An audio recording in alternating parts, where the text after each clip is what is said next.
Are you wasting money on supplements that promise massive gains but deliver absolutely nothing? I've been deep in the game.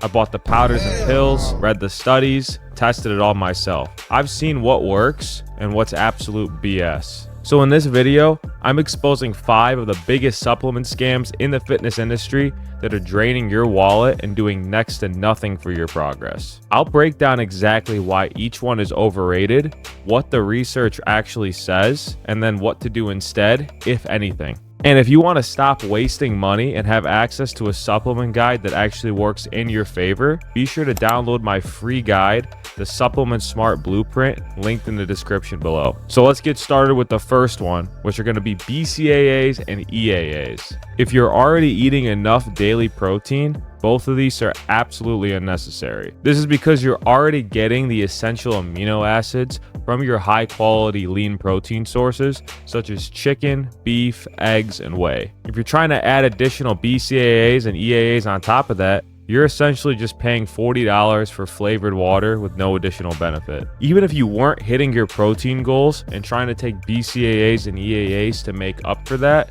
you'd still be missing out on the essential nutrients and calories that you need to sustain muscle growth. In the end, it's a glorified placebo. Save your money and hit your protein goal with high quality sources. That's all that you need. I can't think of any scenario in the past that I would have been better off taking BCAAs and EAAs instead of just settling for hitting my protein goal instead. In fact, I'm going to give you a list of 200 grams of high quality protein split up into multiple food sources that you can consume throughout the day. That way, you'll never have to worry about missing your protein goal and think that you have to take BCAAs and EAAs to make up for them, even in a fasted state before a workout. Protein goals will vary from person to person, so just keep that in mind and adjust as necessary. If you consume 1 serving of whey, 9 ounces of chicken breast, 2 servings of Greek yogurt, 2 servings of cottage cheese, 2 servings of high protein milk, and 4 eggs, that alone will yield you more than enough protein to render any amount of BCAAs or EAAs obsolete.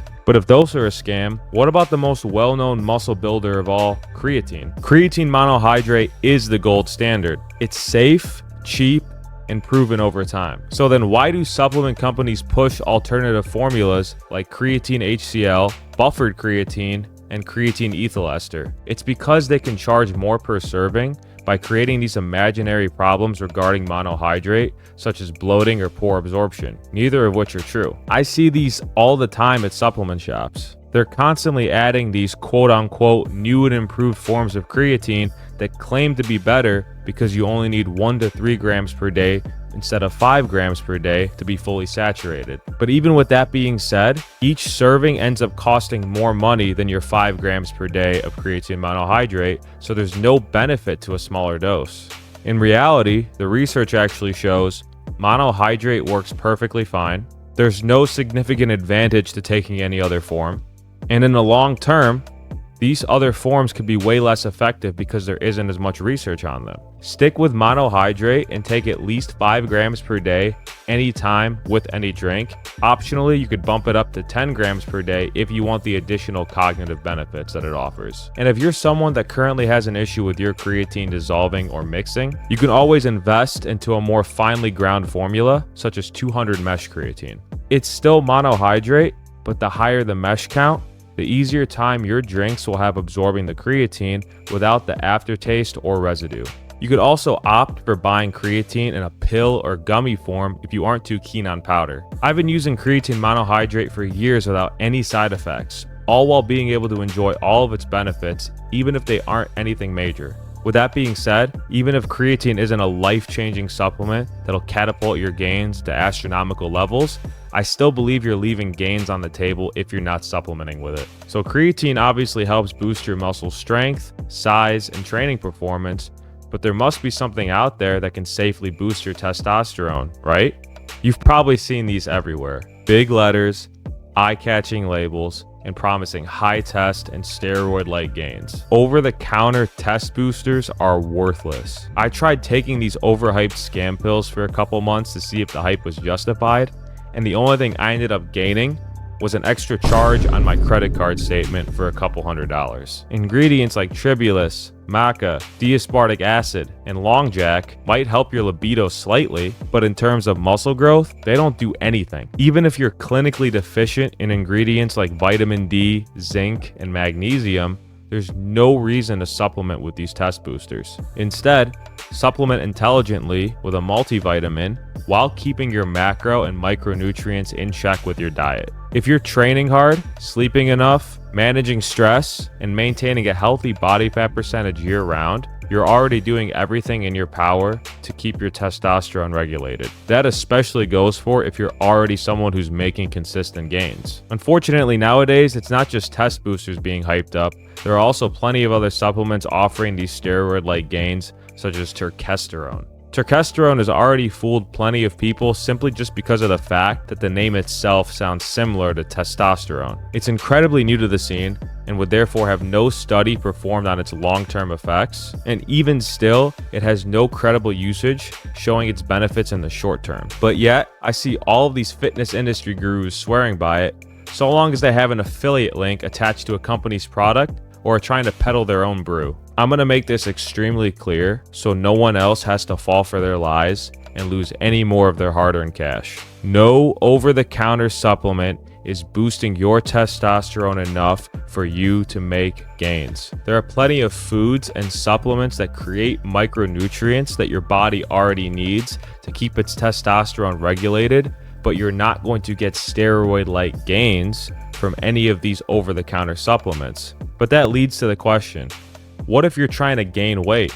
Can mass gainers help? If you're a hard gainer, it's tempting to reach for something that's advertised as an easy solution. But here's what mass gainers actually are. A tiny scoop of whey, a ton of sugar in the form of maltodextrin, artificial fillers, and potentially a bloated stomach if all of that doesn't agree with your system. You don't need an artificial sugar bomb to add additional calories to your diet. They're also really expensive sometimes and can cost as much as $80 just for 15 servings. Making your own mass gainer shake with sustainably sourced whole foods is a great alternative, as it allows you to customize your ingredients to your goals and preferences without having to commit to the same flavored powder for a few weeks at a time. If you're struggling to eat 200 to 300 calories above maintenance, which is all that you need to build muscle in the first place, try this. So my personal favorite mass gainer shake has gotten me through multiple days that I didn't think I was ever going to be able to hit my calorie or protein goal.